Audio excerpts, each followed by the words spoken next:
Hello friends, સ્વાગત છે તમારું મારી ચેનલ રસોઈની રંગતમાં।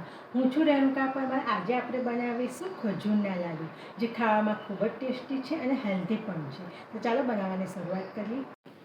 ખજૂરના લાડુ બનાવવા માટે મેં અહીંયા કાજુ અને બદામ આ રીતે નાના પીસ કરી લીધા છે અને કોપરું છીણીને લઈ લીધું છે હાફ કપ, અને ખજૂર આપણે 500 ગ્રામ લેવાનું છે। એના બી કાઢી લીધા છે મેં, અને ખજૂરને આપણે એક મિક્સર જારમાં ક્રશ કરી લઈશું। તો સૌથી પહેલાં એક કઢાઈમાં આપણે આ કોપરાનું છીણ શેકી લઈશું। કોપરું મેં છીણીને મિક્સરમાં થોડું ક્રશ કરી લીધું છે। તો બસ કોપરું થોડું ગરમ થાય ત્યાં સુધી જ એને શેકવાનું છે।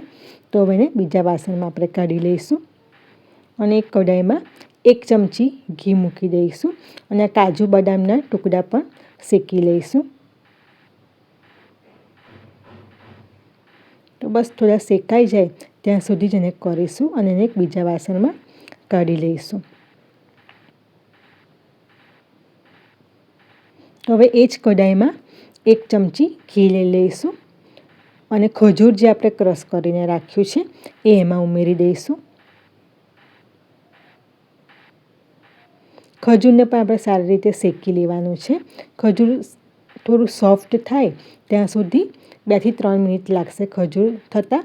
તો બસ ત્યાં સુધી આપણે ખજૂરને શેકી લઈશું।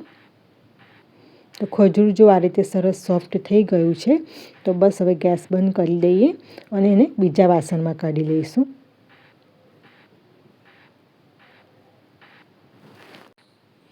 તો હવે ખજૂરમાં આપણે આ કાજુ અને બદામ શેકેલા છે એ ઉમેરી દઈશું, અને કોપરું પણ ઉમેરી દઈશું। કોપરાનો ટેસ્ટ ખજૂરમાં ખૂબ જ સરસ લાગે છે। આ બધી જ વસ્તુ સારી રીતે મિક્સ કરી દેવાની છે।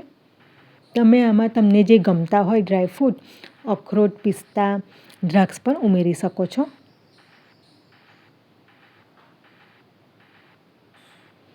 તો બધી જ વસ્તુ સારી રીતે મિક્સ કરી લઈશું।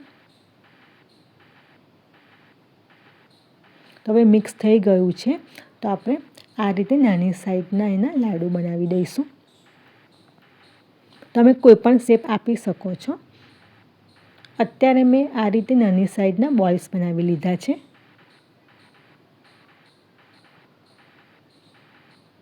તો આ રીતે આપણે બધા જ લાડુ બનાવી દઈશું।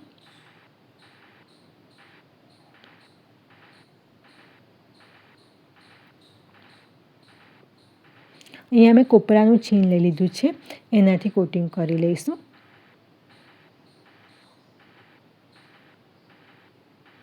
તો બસ તૈયાર છે ખજૂરના લાડુ। તો આ રીતે ખજૂરના લાડુ તમે બનાવશો તો ટેસ્ટમાં ખૂબ જ સરસ લાગે છે।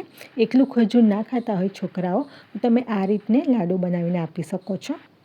તો તૈયાર છે ખજૂર ડ્રાયફ્રૂટના લાડુ, જે ટેસ્ટમાં ખૂબ જ સરસ લાગે છે। રેસીપી ગમી હોય તો લાઈક કરજો, અને મારી ચેનલ પર જે નવા છે એ સબસ્ક્રાઈબ કરજો।